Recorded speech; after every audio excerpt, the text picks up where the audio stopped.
Here we're going to look at question 36 from the NSAA 2018 paper. Okay, so the first thing this question does is give us a lot of information. Now I've summarised it here for you. The first thing it tells us is that there are three detectors, X, Y and Z.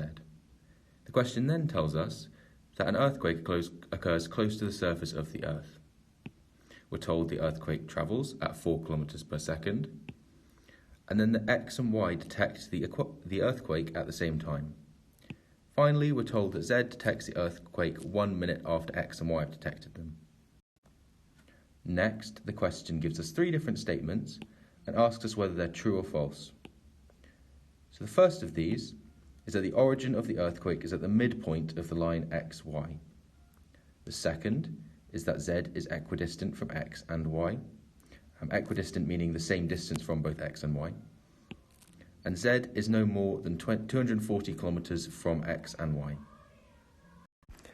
If you'd like to have a go at this question before we run through it, please pause the video just now.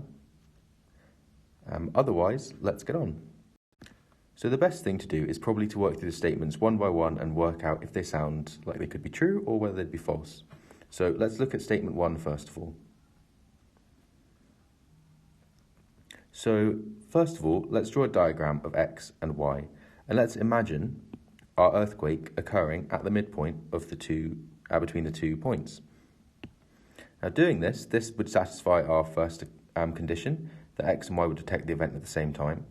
But there's also some other positions of our earthquake occurring which could satisfy the condition. For example, if we moved the earthquake to occur on the bisector between X and Y, such as up here. Now at this point, it's still equidistant from both X and Y, so the detectors both detect the earthquake at the same time, but it's not at the midpoint of the two. Therefore, our first condition is going to be false. Let's now look at statement 2, and let's keep our earthquake occurring on the bisector rather than the midpoint of the two. Now, we do this just because it's a bit more general, I suppose. We know that the earthquake is going to appear on the bisector, but we can't be sure it's going to appear on the midpoint. So if we consider the earthquake appearing on the bisector instead, then it should give us a more sort of complete view of the other two statements. So what I first did actually was imagine that Z would be equidistant from both X and Y, because when I read the question, it said that Z detects the earthquake 1 minute later, for some reason I just presumed that the earthquake was travelling from then X and Y to Z, whereas actually this isn't what the question's asking at all. In fact, are there any other places you could imagine that we could put Z instead? What about if we were to put it over here? Now at this point, the earthquake is going to be detected by X and Y at the same time, satisfying our first condition that we were given in the information in the question. But then the earthquake could also be detected by Z 1 minute later. So it would travel to Y, and then 1 minute later it would have travelled to Z and been detected. This is all that's needed to satisfy the two conditions given in the question. So therefore Z does not have to be equidistant from X and Y, and statement 2 is also false. So finally, let's look again at statement 3. Now this statement says that Z is no more than 240 kilometers from X and Y. So one way we could approach this is to try and consider the maximum distance of Z from both X and Y, and then compare it to 240 kilometers and see if it's more, less than, or about 240 kilometers. You also might guess that this is where our information on how fast the wave is travelling will come in, since it's the only number we've got in the question, and this is the only number that we've got in a statement, as well as the 1 minute, of course, in the information given.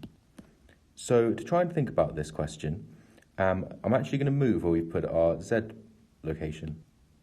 So if we put it over here, then this just means that we can consider the earthquake travelling from directly to Y and then along the same line straight to Z. Now, you don't have to do this. I think it's just a bit clearer to see what's going on in this case.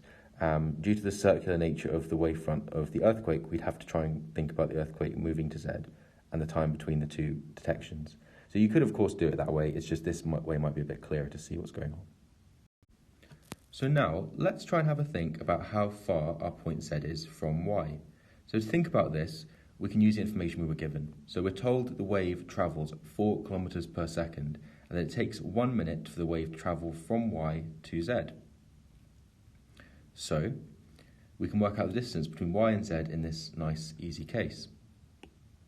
So in 1 minute the earthquake is going to travel 240 kilometers. Now this should look familiar since it's the number we're given in our statement. So handily, if z is just 240 kilometers from y, then it's quite easy to see that x is going to be far more than 240 kilometers from z, and therefore this third statement has to be false. Now, another way of thinking about this question, just by the way, is that you might just instead wonder where the 240 kilometers comes from that were given in the statement. So since the only numbers we're given in the question are 4 kilometers per second and our 1 minute, our 60 seconds, then it's not too much of a stretch to see that the distance that the wave travels in 1 minute is 240 kilometers. Now, hopefully this might guide you towards this sort of idea, especially if you've worked out that z could be in a position such as this one. So, since we know that the third statement is false, we can go ahead and say that the answer in the question is A. That is, that all three statements are false.